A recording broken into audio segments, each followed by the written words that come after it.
inside my skin. No fantasy, no in-between. Please welcome to the stage Jane Wakely of PepsiCo alongside top creative leaders from across Omnicom in our next session, Igniting Category Growth Through Creativity.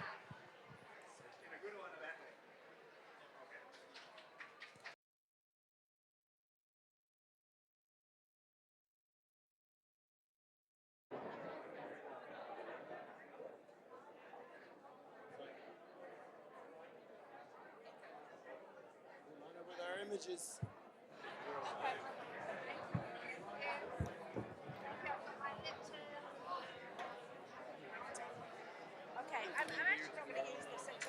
Mic check.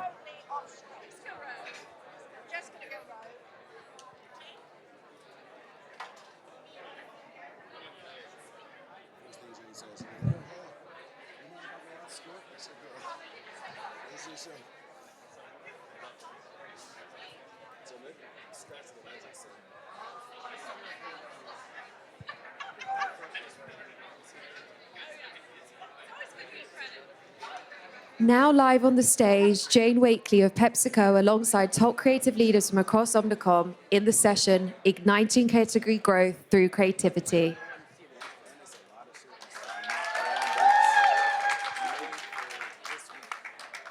Okay. Well, thank you for putting us in the post-lunch slot and after George Russell. That's a great placement. This is great. Thank you, thank you. But look, we have a rock star panel here. We have Margaret, we have CBH, and we have Des. And the great news is, although I'm the client, I don't need to provide any of the answers. I've just got all the questions today. So my name's Jane. Hi, everybody. Are we ready? So ready. So listen, this is the Festival of Creativity at Cannes, and we're seeing lots of ideas. But I think the question we wanted to discuss today was how do we point creativity where it matters most? Shh. Mic check. Oh, look at that. That's beautiful. So how do we point creativity to where it matters most? And for most clients at the moment, where it matters most is category growth. We know if you're a scale player, you can win share, great, but 70% of all growth comes from category growth. So we need creative that helps us lead and shape categories.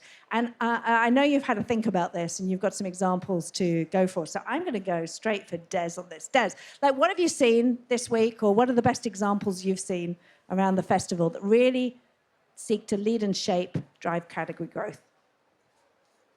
Can I talk about our work? Because I think our work is doing a pretty good job. Sure. Is that okay? Or is that going to feel too familiar for this room? I do think that I'm very proud of the current Gatorade Is It In You campaign. And this question gives me a reason to talk about one of the reasons I'm so proud of it.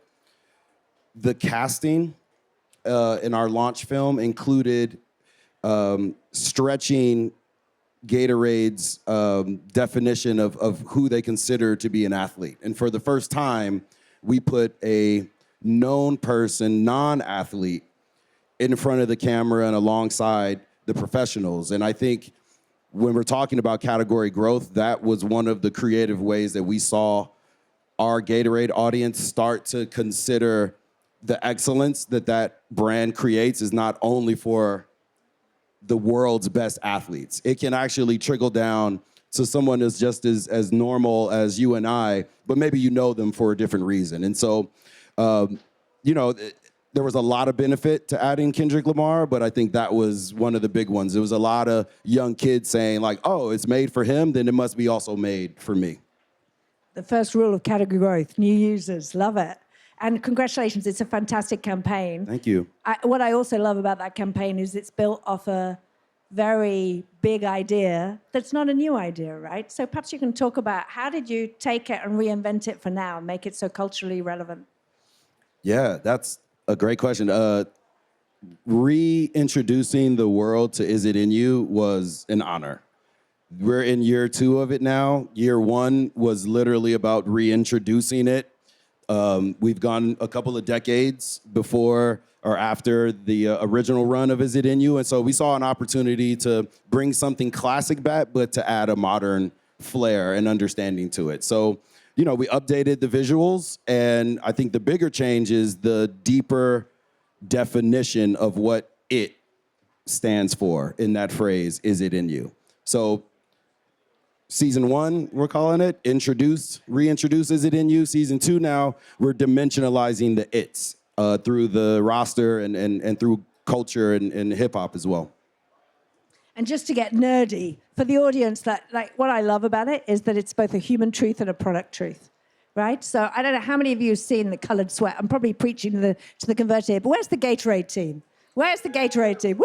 Hey, Yay. represent. What up, But Court? it's just so wonderful, isn't it? Like the human truth, the product truth, and that incredible, iconic image. I talk to the Gatorade creative team at Yeah. Shy at LA often about you guys got to itch my rapper brain. What I mean by that is, my rapper brain is there's a message on the surface, and that message will work for general audience. And what I think you're speaking to in that way is this year we're talking about sweat. The more that you lose, the more you'll win, right? So we centered it on the product. But the rapper brain was like, wait a minute, if we add a cultural casting here that can make that message resonate even deeper within folks who are maybe in closer proximity to conversations in music, then it'll have even more impact. And we've seen that, and it's been a lot of fun to watch. Oh, that's amazing. Thank you, Des. Yes. Okay, Margaret, over to you. Well, one of the brands that we're most excited about for this can is Cheetos, and we submitted in lots of different categories, and I can talk a little bit about one of them is really based on 5 years worth of work that was super effective and led to growth. And a big part of that campaign, I think, is really kind of focusing in on the product attribute and turning what could potentially be considered a negative into a positive, right? It's a Cheetos thing, That's right? right. That's right. So the Cheetle, and we've really created just desire around the product itself and a club around the brand, and we call it the cult, and we like to feed the cult. So everything we do is, really targeted at, feeding our fans. We have a campaign right now that is called The Other Hand, which a lot of you guys probably worked on. But this, the simple truth in that campaign is that 99% of people do things or eat Cheetos with their dominant hand, and they do everything else with the other hand. And that leads to really messy stuff, like writing messy, calligraphy, or we created a font that's super messy. We did Out of Home that's cars piled up and messy. And so it's just a really fun campaign that is really celebrates the spirit of the brand, which is playful mischief. So everything kind of ladders up to that one spirit. So what's amazing is there's many, many thousands of cheesy puffs on the planet, That's right.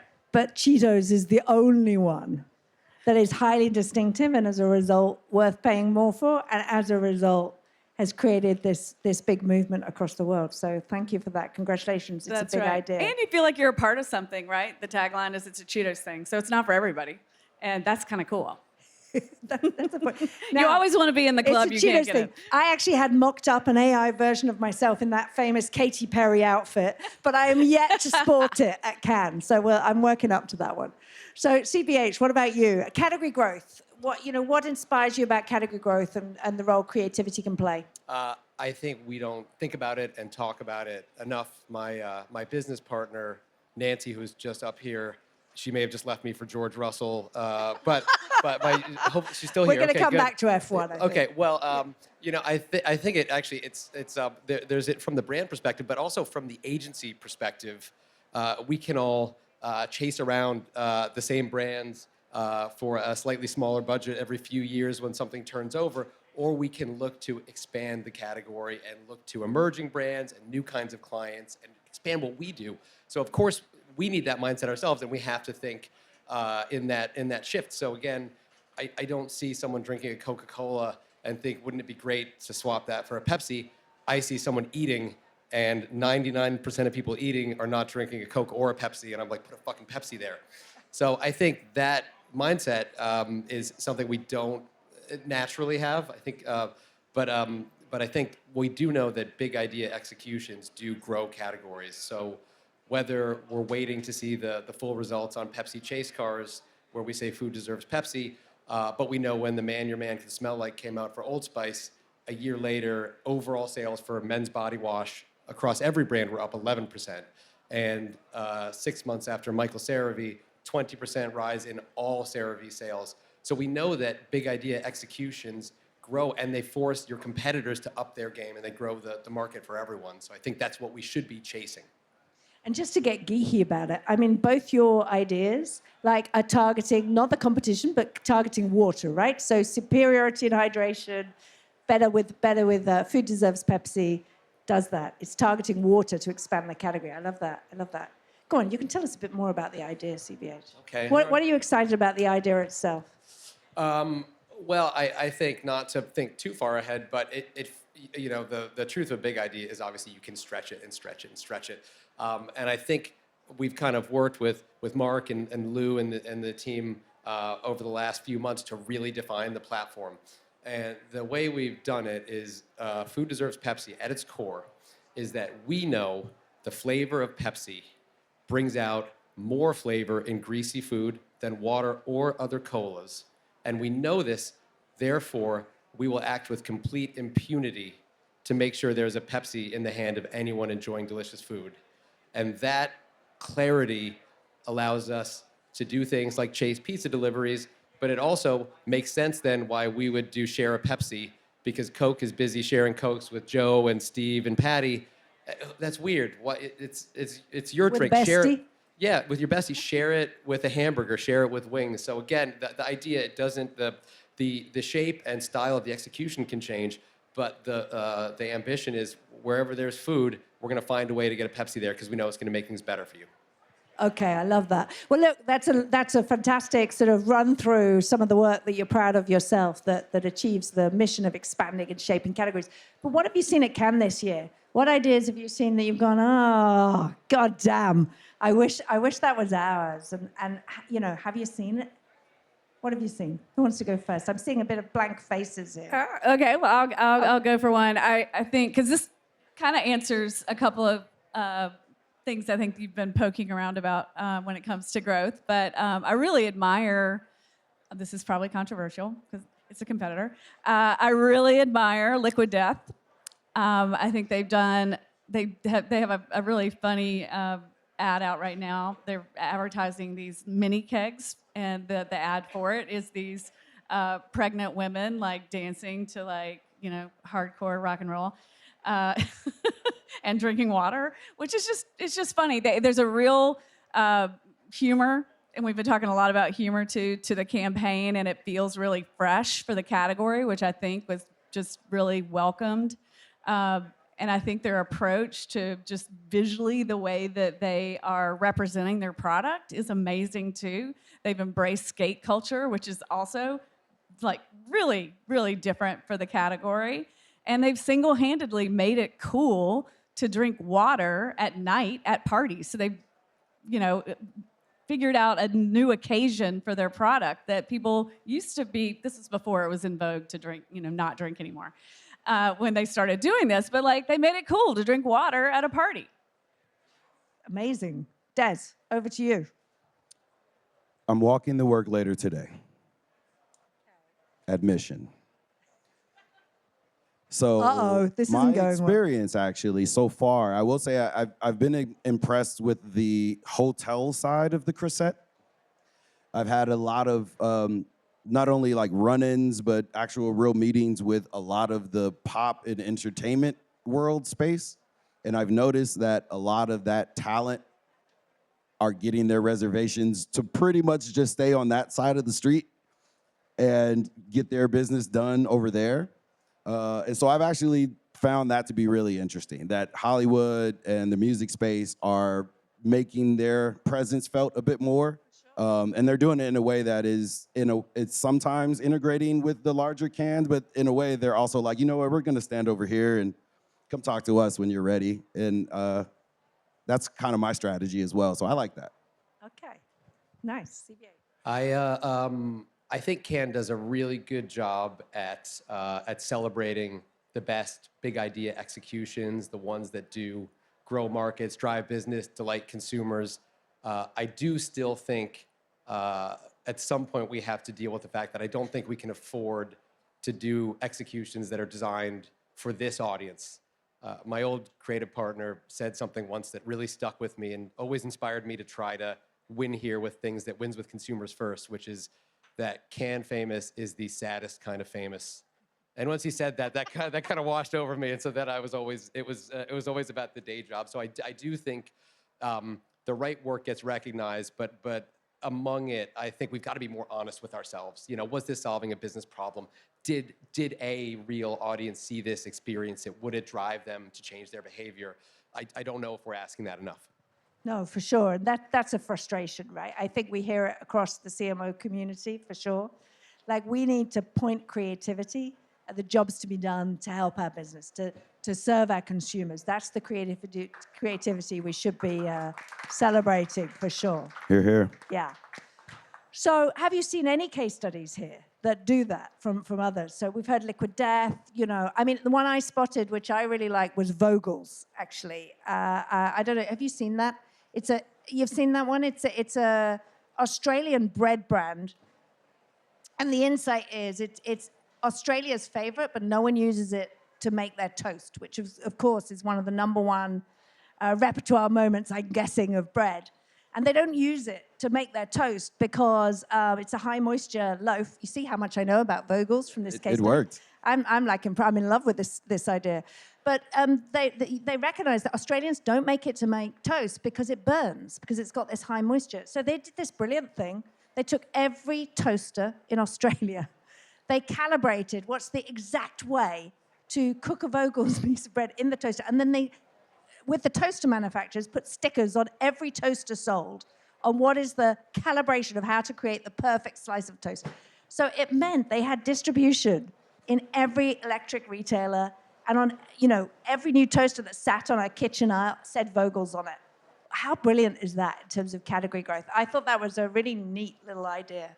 That's really cool. It just reminded me of, we did a campaign a few years ago for Lunchables was one of our clients, and the campaign was Lunchabuilds. And just finding like a new place to distribute your product is something that every brand should be working really hard to do. And in this case, we're trying to get more kids to eat Lunchables, and we put these blueprints in with these lunch kits so they could learn how to build rockets or spaceships, and then we sold those kits at Toys R Us. So like, just finding unique, surprising places to put your product, I think, is like a really smart business idea. No, that's amazing. The other thing I'm not sure we're seeing enough of at Cannes, I feel a fragmentation of ideas, to be honest. I'm really looking for what's the big idea that these activation ideas ladder up to, and sometimes I can't see it, if I'm honest. So I'm interested, how you're navigating that. We're all jealous of the big ideas that are consistent, that are distinctive, that last generations, that drive creativity as an amplifier, right? I mean, those are the ones that careers are made from, category leaders are made from, and I'm intrigued, as leaders of the creative industry, how are you approaching that? And what are the challenges to driving those big ideas and keeping them consistent? And we've got Lou in the audience, but Lou at PepsiCo. Lou, where are you? Where's Lou? Woo, right at the back. Lou coined a phrase. We say it at PepsiCo, we've got to take a bit of CBD. And what that means is consistency and big ideas that drive distinctiveness, right? So we're taking a bit more CBD. Very at clever. PepsiCo. It's nice, isn't it? Thank sure you, that's Lou. Lou meant? Are you Great sure that's what Lou soundbite. meant by that? But what do we need to do? What do you need to do as creative directors to enable big ideas to flourish and last? And Margaret, why don't you kick off? Because it's a Cheetos thing. It's a Cheetos thing. I mean, for the that's a bold, great example. That's another one. I think Yeah, we like, kind of go slightly bold and then less bold on Doritos. I'm not sure it's quite the same caliber as it's a Cheetos thing, if I'm honest. But carry I on. think like having like a consistent like creative brand platform just requires a ton of discipline. And the good news is that when you have one, it works as a terrific filter for the work. And we can use Cheetos as an example. Like if it's not mischievous, we don't do it, right? And it leads us to ideas that feel playful and fun. Everybody's super clear on what the brand stands for. So there's just a lot of clarity that comes with having that, organizing idea that if you're not disciplined and you don't have one, then your brand's just kind of all over the place. And you've got great partners on that. So Belle is probably in the room. Chris Bell, are you there? You're there somewhere. I know you are. I've seen you. Here you. So talk about like what do great partners do that help you drive that consistency, but also create freshness in the creative execution to keep it relevant. I mean, I think like it comes from both sides, right? So on Cheetos, we create a lot of the work, but also the brand team on the inside creates work too. So I think it's a big collaborative process, and everybody knows that we're having to ladder up to this one creative brand platform, and so it just keeps the work consistent, right? And we're all really disciplined about honoring that platform and being true to it. I love that. CBH, anything to add on the topic? First of all, I actually think having your platform idea makes everything way easier because you're not reinventing the wheel every time you've got a holiday brief or an occasion. So I actually think we've got a. I don't think any of us think of it as it's a difficult thing to do. I think it's great if you paste it up on the wall and it makes your life way easier because creatives need a box to thrash around in, and the blue sky, it gets too messy every time. And even when you look at the kind of things that win at Cannes, because Cannes does favor activations and executions, but the ones that win that last, I get that Heineken is for pub owners. I get that Pedigree is for adoption and the underdog. I understand that Pepsi is for food, and that those are the kind of executions that build a longer story, and those ones always stand out, and they always mean more, and they're worth more. I love that. And as marketeers, we often stand on the shoulders of giants, right? I mean, there are teams up on the stage this week that are celebrating Titanium's incredible results that are standing on decades of work. And their job is to lift the creativity on the existing idea, not to create a new idea. I think that's something our industry sometimes lacks focus on. Des, any insights about what it takes? You almost stole it from me. I was going to double down on the C of CBD loop. The consistency. I think that is one of the bigger challenges around like creating and maintaining a space and a purpose in our audience's life.